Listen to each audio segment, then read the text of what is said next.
Hey guys, thanks for joining me. Sifu Adlik here, Master Instructor at Niagara Kung Fu Academy. I want to talk to you today about something that is amazingly simple but very useful, and I think it's going to help you overall with physical health and also with mental health and your confidence. It's kind of funny how simple this is, but as my teacher Grandmaster Chow says, simple, useful. Simple is useful. Don't overcomplicate things if you don't have to.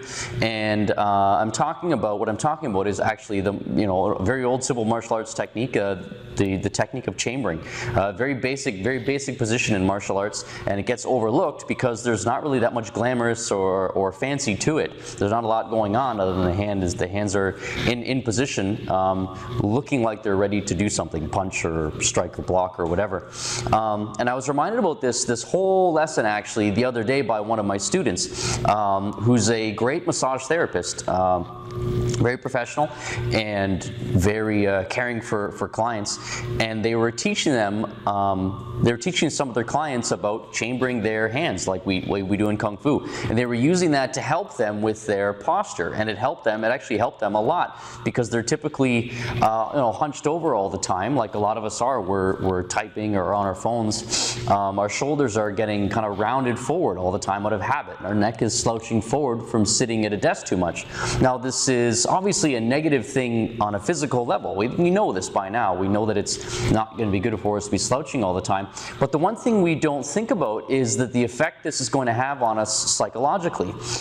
There's one very important thing that I learned early on in Kung Fu, and it was taught to me when I was young, and it has profoundly had a positive effect on my whole life. And that lesson is that the body follows the mind, and the mind follows the body. Meaning that what we think will affect our body, but also how we position our body will also have an effect on our thinking. So it's not a one-way street. It's a relationship there. The problem with bad posture when our shoulders are sunken forward, rounded like that, is only part physically.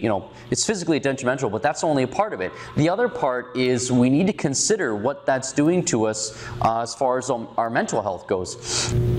If we know that the body follows the mind, but then the mind also follows the body, what is that posture what is that posture doing for us consistently? If we're doing it consistently, what kind of effects is that having on us psychologically?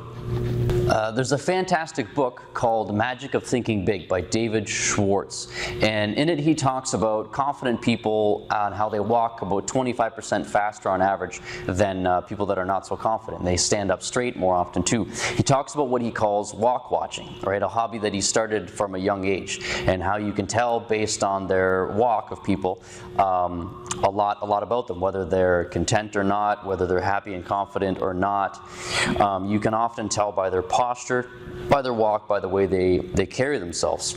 Now, at first, if we're in a negative mindset, we would easily say, well, yeah, that's easy for them. They don't have the problems that I have, and they have it a lot better than I do. But if we just tell that stupid voice in our head to shut up just for a second, we might, and we think more wisely, we might realize that the walk and posture, to an extent, may not be the result of their circumstance, but also their circumstance may be the product of their walk and their posture. Right? It's not a straight one-way cause and effect relationship. When we give ourselves a little nudge to start standing up and walking a little quicker, with a little quicker pace, we do start to feel more confident and more capable. We'll see that.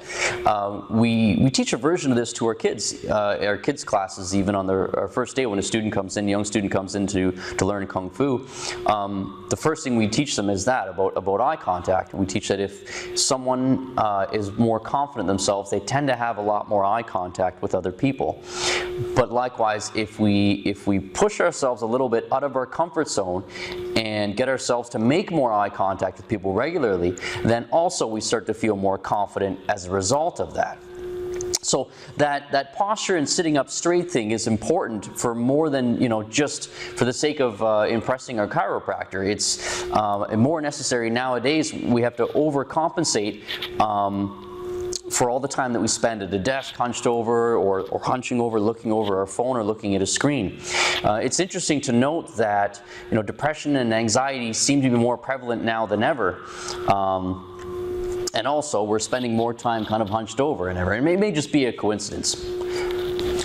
I'm sure that at least to some degree it's related, and I can't help thinking that if we made it a habit of sitting up straight with the shoulders back, it would more likely have a positive effect on our mindset and then possibly our overall mental health, right? The interesting thing about that, again, going back to chambering, is, and that's a very basic position in martial arts, right? That we do on day one. A lot of people throw it out the window as kind of an old thing that we do for the sake of tradition, not being very practical. But we can see that while you're training in this chambered position like this, it's helping you pull your shoulders back. It's helping you keep your back up straight and your spine more aligned upward, right? People know generally that training martial arts teaches confidence, but they don't typically know why or how exactly. A lot of it is because of that, because posture, which induces a more confident state of mind. When you hold more confident positions, you tend to feel more confident as a result, and that makes us feel more capable, which is going to make us happier with ourselves. So in chambering, don't take it for granted and think that you're just doing this because it's a traditional thing, right? There's a benefit to it. When we do it, we put ourselves up straight, we put our shoulders back, and we work against that, rounding of the shoulders we get when we're constantly at a desk typing or hunching over looking at our phones or at a tablet, right? When it's a habit, it also has a positive effect on our mindset, because the mind will follow the body. And this is going to help us avoid, defeatist states of thinking when we don't see our potential. We only see limits instead of possibilities. Now, there's a couple ways of doing this. In our style, in our school, we tend to hold the hands up here in line with the solar plexus, right? Sometimes it's taught kind of down here closer to the hips, which is okay, but we prefer to have it up a little higher like that, so it's more of a stretch. It improves the elasticity in the shoulders with a little bit of a better stretch. But you can still do that hands here. You've just got to be mindful that you're not dropping the shoulders down this way, that you're stretching the elbows back. So you have to be mindful of that. If you don't want to train this position because you're not in Kung Fu training yet, then at least realize the importance of posture and make sure that you're sitting up straight, because the body follows the mind and the mind follows the body.